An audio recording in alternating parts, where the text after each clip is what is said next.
Mimi niwapongeze sana kwa kukaa kuanzia mwenyekiti ambaye amestaafu, lakini mwenyekiti ambaye amechukua kuhakikisha mradi huu unakamilika, kwa sababu angeingia mwingine angesema ile si alianza yule aliyopita, ngoja na mimi nianzishe kitu kingine. Na tuna tabia hiyo.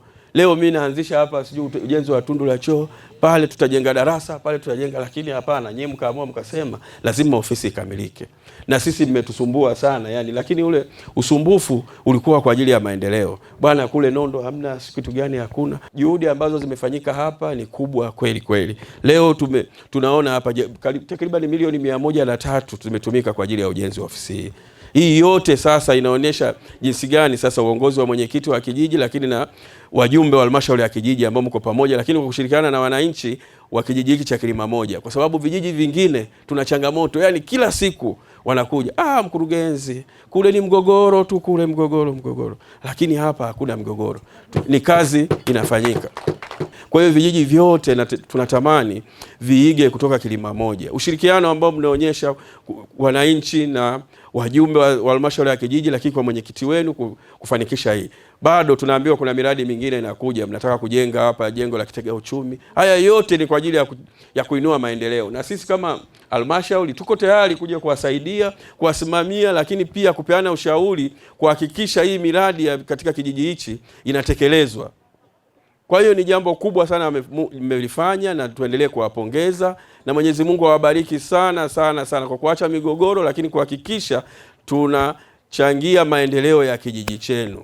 Mwenyekiti, malengo ya ofisi hii sio ofisi ya mtu binafsi. Hii ni ofisi, tunasema ni ofisi ya kijiji. Malengo yake ni kutoa huduma kwa wananchi wote wa kijiji hichi. Usibague watu kwamba hii ofisi wanaingia watu fulani tu, hapana. Hii ni ofisi kwa ajili ya kutoa huduma. Tumeona pale afisa mifugo mtamkuta pale, lakini wamekwenda mbali, wametupatia sisi ofisi kwa ajili ya idara yetu ya biashara.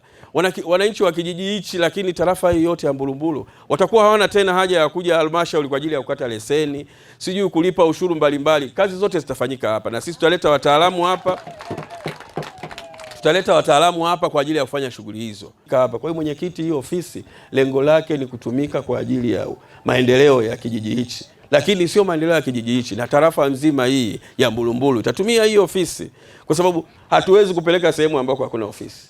Ofisi nzuri ndio iko hapa. Unapelekaje sehemu ambayo hakuna ofisi? Kwa hiyo masijala ya ardhi iko hapa.